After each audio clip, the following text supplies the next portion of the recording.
Melestarikan komoditi tanaman pangan, khususnya buah lokal, wajib dilakukan pemerintah dengan mengeluarkan kebijakan dan program pengembangan dan pembudidayaan.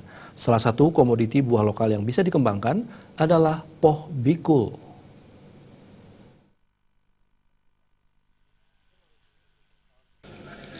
Poh bikul merupakan satu produk komoditi tanaman pangan buah lokal yang ada di Desa Menyali, Kecamatan Sawan, Kabupaten Buleleng. Menurut Kepala Desa Menyali, Imade Jayaharte, poh bikul menjadi primadona Desa Menyali. Namun demikian, karena jumlah yang terbatas karena hanya ada beberapa pohon, maka poh bikul menjadi komoditi buah lokal yang langka. Jayaharte mengatakan poh bikul memiliki bentuk yang kecil menyerupai tikus, dan soal rasa, Jayaharte mengatakan rasa poh bikul sangat manis dan legit serta kulit buah yang tipis. Dikatakan langka karena menurut Jayaharte, poh bikul sangat sulit untuk dibudidayakan.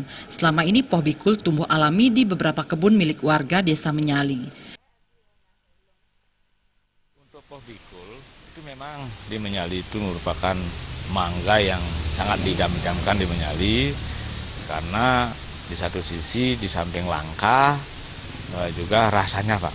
Nah, untuk ke depan yang khawatir karena ini pengembangannya sangat lambat sekali, karena menurut yang sendiri yang amati kenapa lambat, di satu sisi mungkin karena perkembangbiakannya juga agak lambat sekali.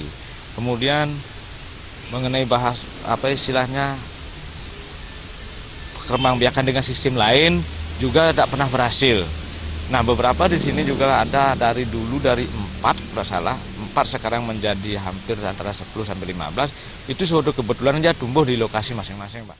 Jayaharte berharap ada upaya dari Dinas Pertanian Kabupaten Buleleng dan Provinsi Bali untuk membudidayakan lebih banyak pohon poh bikul ini sehingga dapat menjadi aset bagi Desa Menyali. Ngurah Wira, Bali TV.